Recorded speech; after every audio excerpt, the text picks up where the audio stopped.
लिखता हूँ पत्र खून से, स्याही न समझना, मरता हूँ तुम्हारी जान पे, जिंदा न समझना।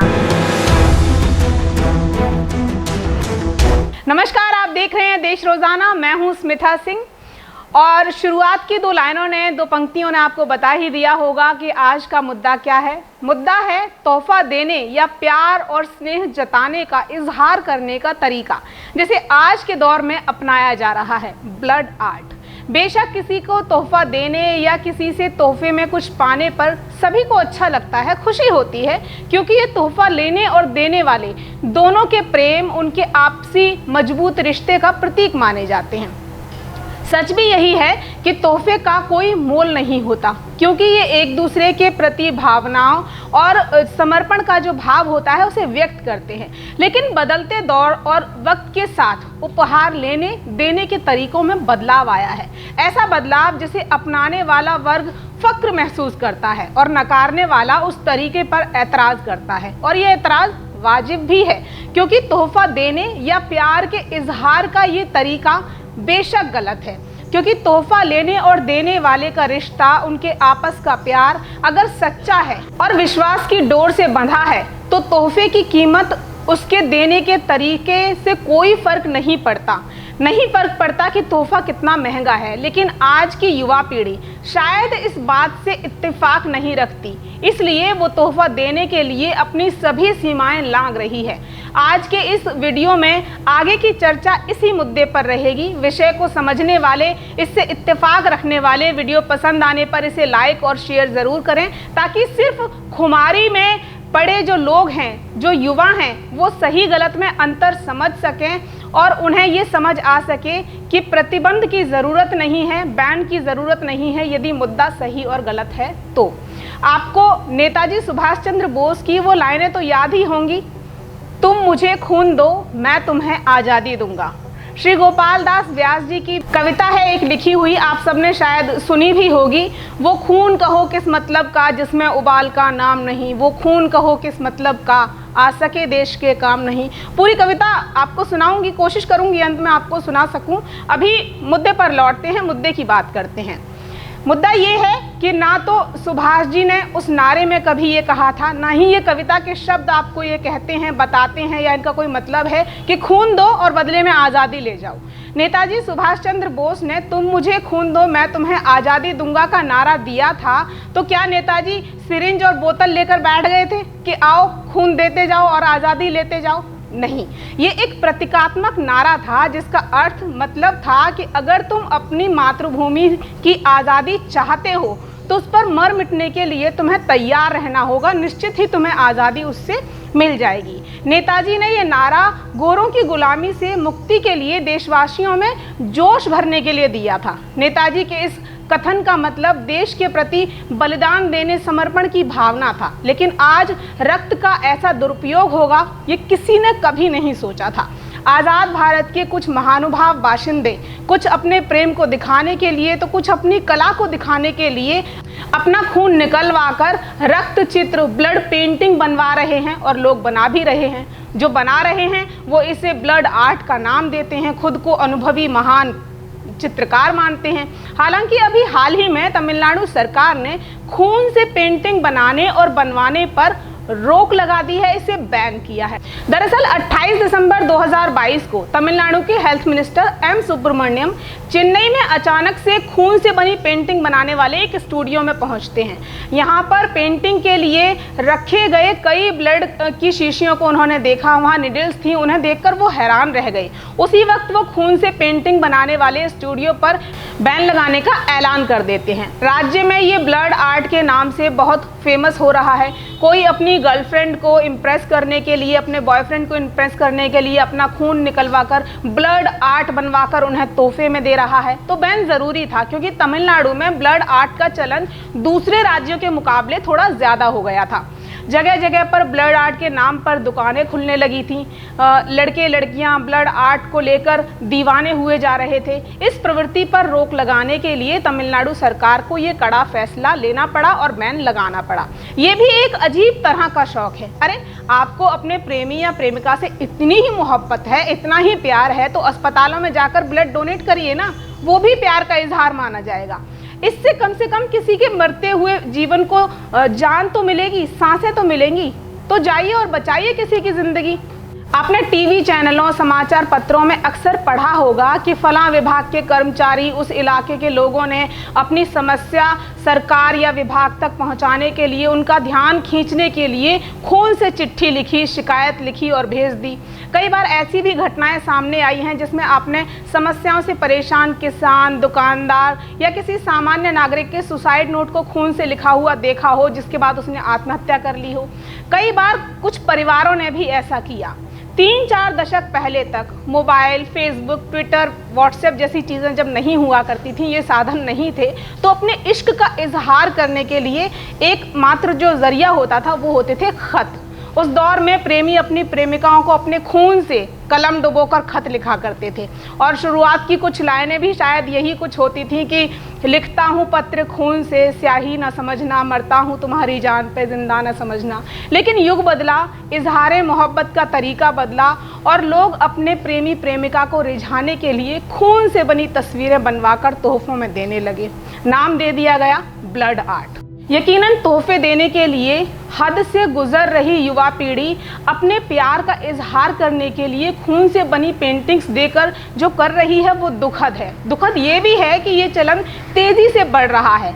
ऐसी हरकतों से खून की कीमत को इंसान ने बहुत कम कर दिया है, सस्ता कर दिया है। हाँ, सुखद है तो वो ये कि इस चलन पर प्रतिक्रिया देते हुए एक राज्य में बैन से इसके खिलाफ प्रशासनिक आवाज़ बुलंद हुई है। तमिलनाडु के मंत्री सुब्रमण्यम ने ये भी कहा कि कोई व्यक्ति या संस्था खून से पेंटिंग बनवाते हुए यदि पाए जाते हैं तो उनके खिलाफ आपराधिक कार्रवाई की जाएगी।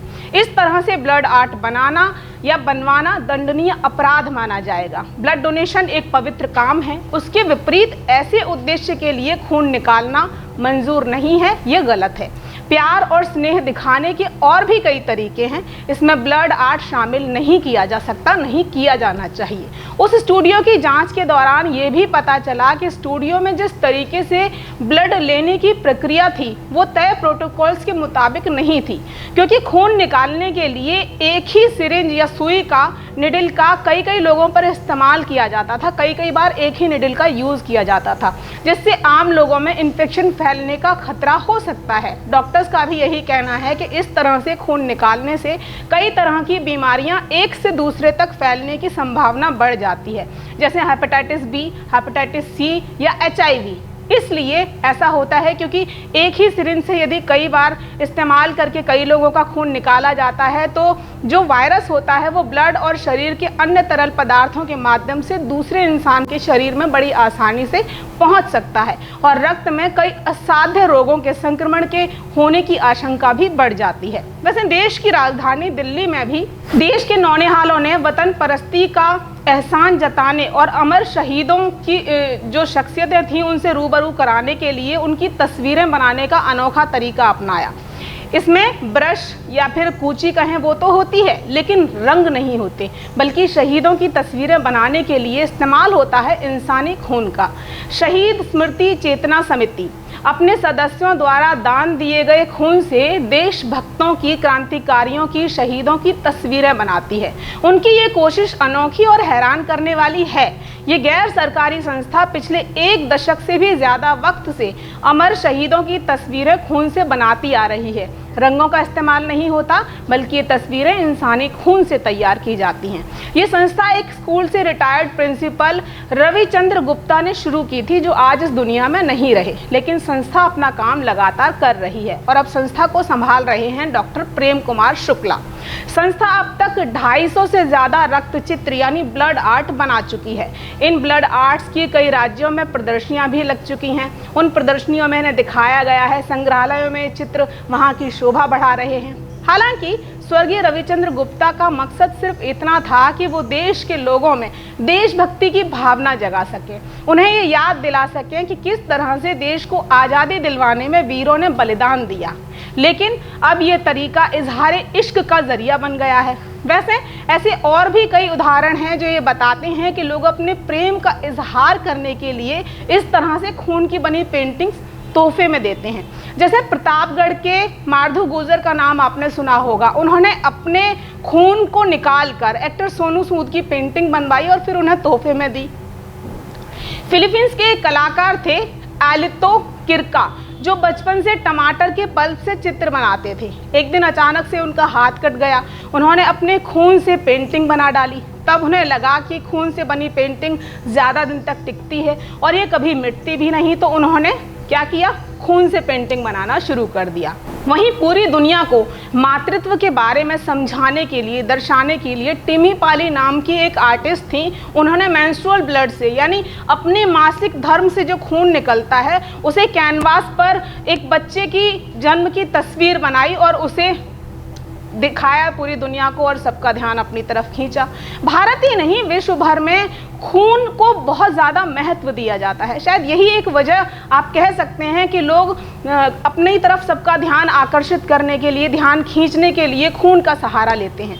आजकल मामूली बात हो गई है ये, लेकिन खून का ऐसा इस्तेमाल करने वाले एक बार शांत मन से सोचें कि इंसानी जीवन में खून और सांसों का क्या महत्व होता है। वैसे ये बताने या समझाने, याद दिलाने की ज़रूरत है नहीं, क्योंकि पूरी दुनिया ने कोरोना जैसी महामारी के दौरान देखा है जीवन के लिए इस रक्त का और सांसों को चलाने के लिए इस रक्त का क्या महत्व होता है।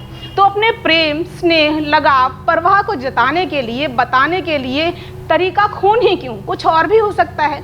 वैसे तो ये भाव आपके मन में जिसके लिए भी हैं उसे स्वतः समझ आ जाने चाहिए, क्योंकि ज़रूरी नहीं कि आपके खून से बनी आर्ट देखकर सामने वाले के मन में आप जैसे ही ख्याल आएं। जवाब ये भी हो सकता है, क्यों लिखते हो पत्र खून से, स्याही नहीं मिलती, क्यों मरते हो मेरी याद में कोई, फिल इन द ब्लैंक आप खुद भर लीजिए। चलिए जाते जाते आपको श्री गोपाल दास व्यास जी की वो कविता सुनाई देती हूँ जिसका नाम है खूनी हस्ताक्षर। वो खून कहो किस मतलब का जिसमें उबाल का नाम नहीं, वो खून कहो किस मतलब का आ सके देश के काम नहीं, वो खून कहो किस मतलब का जिसमें जीवन न रवानी है, जो परवश होकर बहता है वो खून नहीं है पानी है। उस दिन लोगों ने सही सही खून की कीमत पहचानी थी, जिस दिन सुभाष ने बर्मा में मांगी उनसे कुर्बानी थी। बोले स्वतंत्रता की खातिर बलिदान तुम्हें करना होगा, तुम बहुत जी चुके जग में लेकिन आगे मरना होगा। आज़ादी के चरणों में जो जयमाल चढ़ाई जाएगी, वो सुनो तुम्हारे शीशों के फूलों से गूंथी जाएगी। आज़ादी का संग्राम कहीं पैसे पर खेला जाता है, ये शीश कटाने का सौदा नंगे सर झेला जाता है। यूं कहते कहते वक्ता की आंखों में खून उतर आया, मुख रक्त वर्ण हो दमक उठा, दमकी उनकी रक्तिम काया।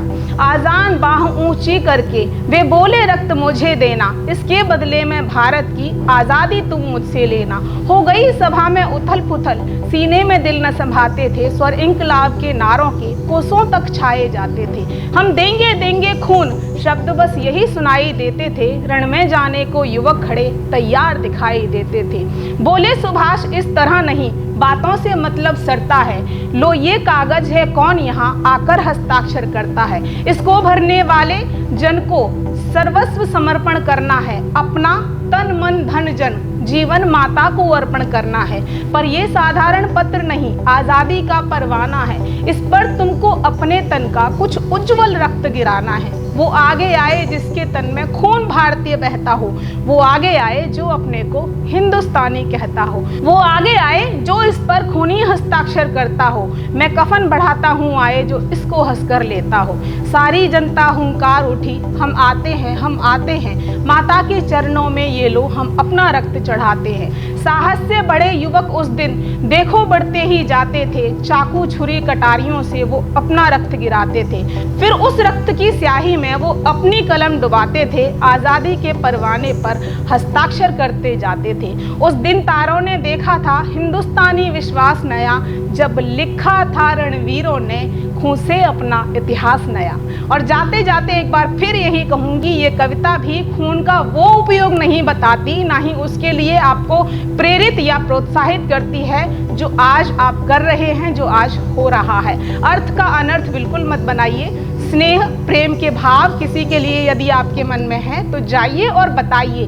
कागज़ की तस्वीरों पर अगर आपको सजाना है कुछ तो रंगों से सजाइए, अपने खून से उन्हें मत बनाइए।